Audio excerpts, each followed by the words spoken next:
Un saludo especial para todos. Mi nombre es Diego Armando Vega Parra. Soy estudiante del doctorado en Ciencias de la Educación de la Universidad Pedagógica Experimental Libertador y el día de hoy me dispongo a presentar mi intención investigativa que he denominado la resignificación de la mediación didáctica en la enseñanza de las entidades geométricas para el fortalecimiento del pensamiento crítico. En primer lugar, pues voy a hablar del estado deseado, el deber ser.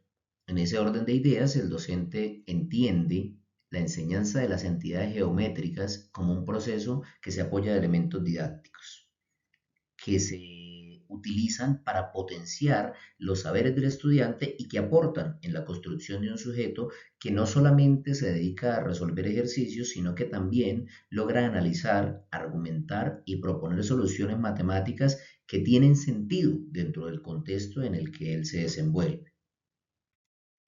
La realidad educativa pues contrasta. Los docentes de matemática no consiguen que sus aulas sean ambientes de aprendizaje contextualizado.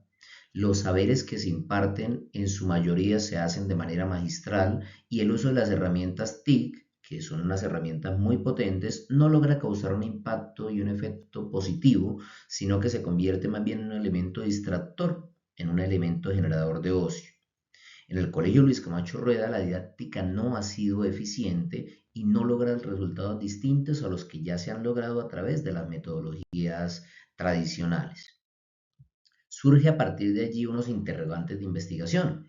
En ese orden de ideas, pues, ¿cómo resignificar los modelos de mediación didáctica para la enseñanza de las entidades geométricas en el Colegio Luis Camacho Rueda? ¿Qué elementos metodológicos podrían mejorar el proceso de enseñanza?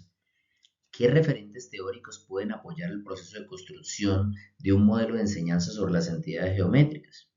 ¿Cuál es el rol del docente en el proceso de mediación didáctica de esta temática? A partir de ello generamos un problema de investigación. La mediación didáctica en el proceso de enseñanza de las entidades geométricas en el Colegio Luis Camacho Rueda de San Gil por parte de los docentes se viene realizando de manera tradicional. Se privilegian las clases magistrales. No hay herramientas metodológicas, no hay materiales didácticos y de apoyo que permitan que el estudiante se motive por aprender. La inclusión de las herramientas TIC se da, sí, pero no tiene el efecto esperado porque no se están aprovechando de la manera eficiente para poder generar en los estudiantes ese afán por aprender, esas ansias de aprendizaje. A partir de ello, pues creamos unos propósitos para la investigación. En primer lugar, el integrador, que nos dice que hay que generar una aproximación teórica sobre la resignificación de la mediación didáctica en la enseñanza de las entidades geométricas y fortalecer el pensamiento crítico de los estudiantes en la institución educativa Colegio Luis Camacho Rueda de San Gil.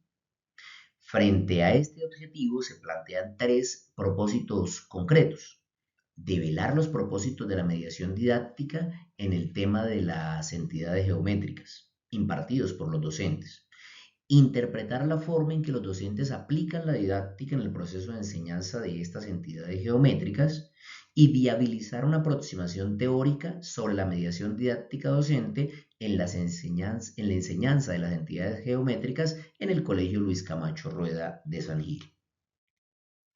Como antecedentes viene pues haciéndose una revisión exhaustiva en las diferentes bases de datos académicas y se han encontrado algunos referentes de antecedentes internacionales y nacionales.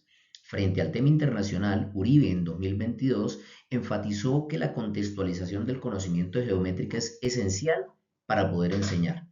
Debe llevarse el conocimiento a un contexto que el estudiante pueda comprender, que pueda conocer. Molina en 2022 estudió la importancia de la inserción de actividades gamificadas en la enseñanza, hacer que lo que es aprendizaje parezca un juego para los niños. Nieto en 2021 relacionó las ventajas del uso de las TIC en relación con el proceso de enseñanza, tratándolas como lo que son herramientas potentes para poder mejorar los procesos de enseñanza en las aulas escolares. Frente a los antecedentes nacionales, Vitol en 2023 analizó la importancia de la didáctica en la enseñanza de la trigonometría. Siendo tan compleja a veces para los estudiantes, es muy importante que esa didáctica me permita rebajar desde un nivel abstracto hasta un nivel concreto los conocimientos que se imparten. Hernández en 2021 interpretó el rol del docente para usar la ludificación, la gamificación en favor del aprendizaje. Y Soto, por su parte, en 2023, estudió la mediación del docente y el uso del lenguaje técnico para poder mejorar la enseñanza, hacer que el estudiante no solamente utilizara el lenguaje tradicional, sino que se insertara dentro del lenguaje técnico y con ello pudiera asumir también una posición de pensamiento crítico frente a su aprendizaje. Ya en el contexto teórico de la investigación podemos hablar de un marco legal que está constituido por una serie de elementos normativos que incluyen la Constitución Política de Colombia en su artículo 67, la Ley 115 del 94, el Decreto 1860 de 1994, el Decreto 1075 de 2015 y los estándares básicos de competencias, todos ellos del Ministerio de Educación colombiano, donde se delimita y se organiza y se estructura el servicio público educativo colombiano, que es el marco de referencia que tenemos para esta investigación. Frente a las teorías de entrada, pues tenemos tres principales. Entonces, la teoría del pensamiento crítico de Ennis en 1985, la teoría del aprendizaje significativo de Ausubel en 1983 y la teoría de las situaciones didácticas de Brousseau en 2007. Las teorías de apoyo que se utilizan para esta investigación son la teoría sociocultural de Vygotsky, 1989, y el enfoque ontosemiótico del conocimiento matemático planteado por Godino en 1994. El método para utilizar el abordaje metodológico de esta investigación incluye un paradigma interpretativo que busca comprender cómo los sujetos de investigación vivencian los procesos de mediación didáctica a los que se refiere el objeto de estudio. El enfoque que se le va a dar es un enfoque cualitativo que permite encontrar el significado que esos docentes, esos sujetos de estudio le dan a ese proceso de mediación que generan las aulas de clase. El método que se eligió para esta investigación es el método fenomenológico, donde se interpreta el sentido que tiene esa mediación didáctica inserto dentro de un contexto particular, que es el contexto del Colegio Luis Camacho Rueda de San Gil.